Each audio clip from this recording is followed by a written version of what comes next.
Tafsir Anas ayat 1 Tafsir ringkas Kemenak Wahai Nabi Muhammad, katakanlah kepada umatmu, aku berlindung kepada Tuhan yang menciptakan, memelihara, dan mengurus manusia.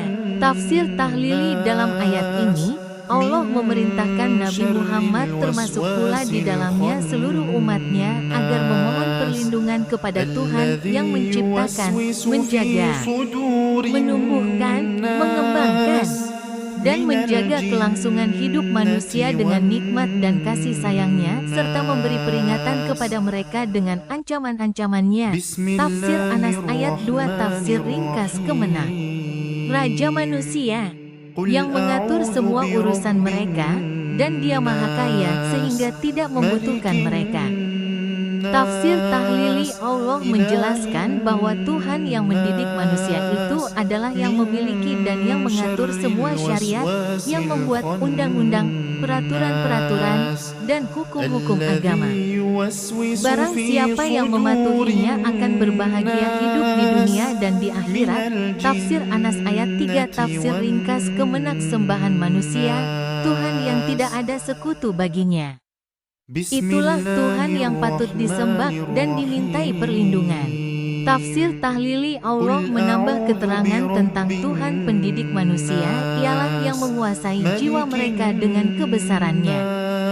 Mereka tidak mengetahui kekuasaan Allah itu secara keseluruhan, tetapi mereka tunduk kepadanya dengan sepenuh hati, dan mereka tidak mengetahui bagaimana datangnya dorongan hati kepada mereka itu, sehingga dapat mempengaruhi seluruh jiwa raga mereka.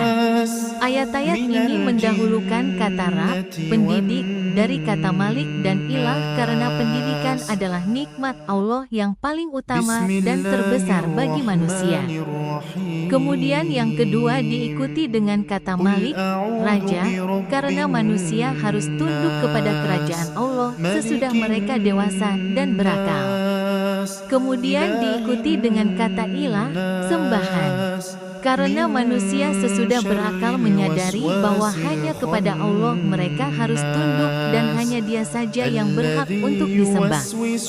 Allah menyatakan dalam ayat-ayat ini bahwa Dia Raja manusia, pemilik manusia dan Tuhan manusia, bahkan Dia adalah Tuhan segala sesuatu. Tetapi di lain pihak, manusialah yang membuat kesalahan dan kekeliruan dalam menyifati Allah, sehingga mereka tersesat dari jalan lurus. Mereka menjadikan Tuhan-Tuhan lain yang mereka sembah dengan anggapan bahwa Tuhan-Tuhan itulah yang memberi nikmat dan bahagia, serta menolak bahaya dari mereka, yang mengatur hidup mereka, menggariskan batas-batas yang boleh atau tidak boleh mereka lakukan. Mereka memberi nama Tuhan-Tuhan itu dengan pembantu-pembantunya dan menyangka bahwa Tuhan-Tuhan itulah yang mengatur segala gerak-gerik mereka.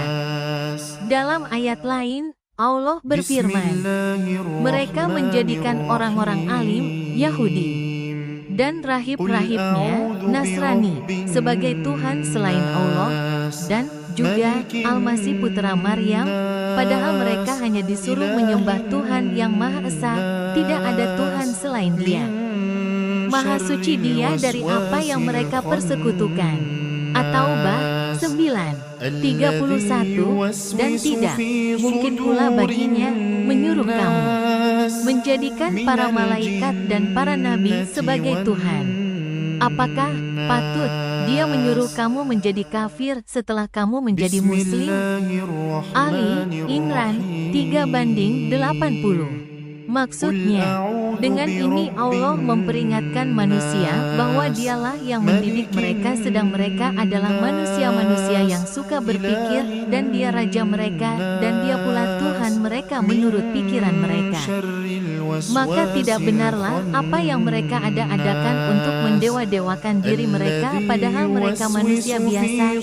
Tafsir Anas ayat 4 Tafsir ringkas Kemenak Aku berlindung kepadanya dari kejahatan bisikan setan yang bersembunyi pada diri manusia, dan selalu bersamanya layaknya darah yang mengalir di dalam tubuhnya. Tafsir tahlili dalam ayat ini, Allah memerintahkan manusia agar berlindung kepada Allah Rabbul Alamin dari kejahatan bisikan setan yang senantiasa bersembunyi di dalam hati manusia.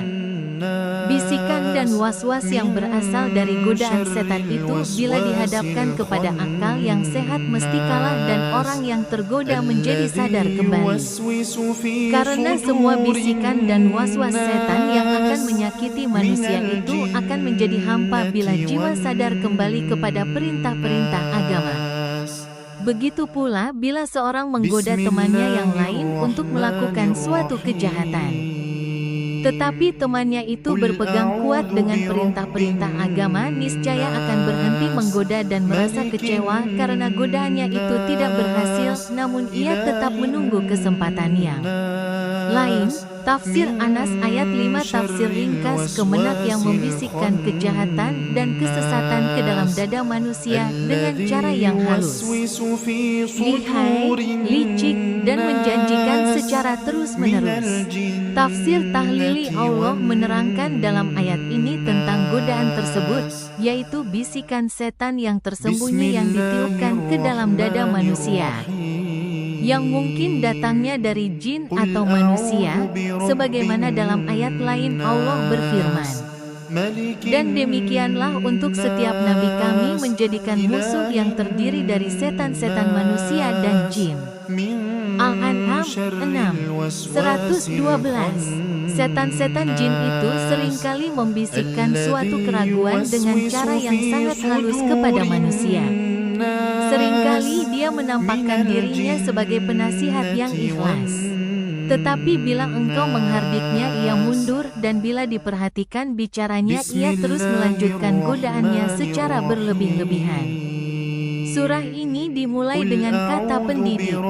Karena itu Tuhan sebagai pendidik manusia, berkuasa untuk menolak semua godaan setan dan bisikannya dari manusia.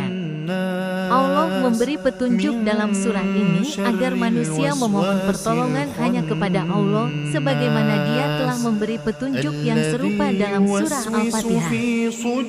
Bahwa dasar yang terpenting dalam agama adalah menghadapkan diri dengan penuh keikhlasan kepada Allah, baik dalam ucapan maupun perbuatan lainnya, dan memohon perlindungan kepadanya dari segala godaan setan yang ia sendiri tidak mampu menolaknya. Tafsir Anas ayat 6 tafsir ringkas kemenak. Aku berlindung kepadanya dari setan pembisik kejahatan dan kesesatan yang berasal dari golongan jin, yakni makhluk halus yang tercipta dari api, dan juga dari golongan manusia yang telah menjadi budak setan. Tafsir Tahlili Allah menerangkan dalam ayat ini tentang godaan tersebut, yaitu bisikan setan yang tersembunyi yang ditiupkan ke dalam dada manusia, yang mungkin datangnya dari jin atau manusia, sebagaimana dalam ayat lain Allah berfirman, "Dan demikianlah untuk setiap nabi kami menjadikan musuh yang terdiri dari setan-setan manusia dan jin." Al-An'am 6:112. Setan-setan jin itu seringkali membisikkan suatu keraguan dengan cara yang sangat halus kepada manusia. Seringkali dia menampakkan dirinya sebagai penasihat yang ikhlas. Tetapi bila engkau menghardiknya ia mundur, dan bila diperhatikan bicaranya ia terus melanjutkan godaannya secara berlebih-lebihan. Surah ini dimulai dengan kata pendidik. Karena itu Tuhan sebagai pendidik manusia, berkuasa untuk menolak semua godaan setan dan bisikannya dari manusia. Allah memberi petunjuk dalam surah ini agar manusia memohon pertolongan hanya kepada Allah, sebagaimana Dia telah memberi petunjuk yang serupa dalam surah Al-Fatihah. Bahwa daring dalam agama adalah menghadapkan diri dengan penuh keikhlasan kepada Allah, baik dalam ucapan maupun perbuatan lainnya, dan memohon perlindungan kepadanya dari segala godaan setan yang ia sendiri tidak mampu menolaknya.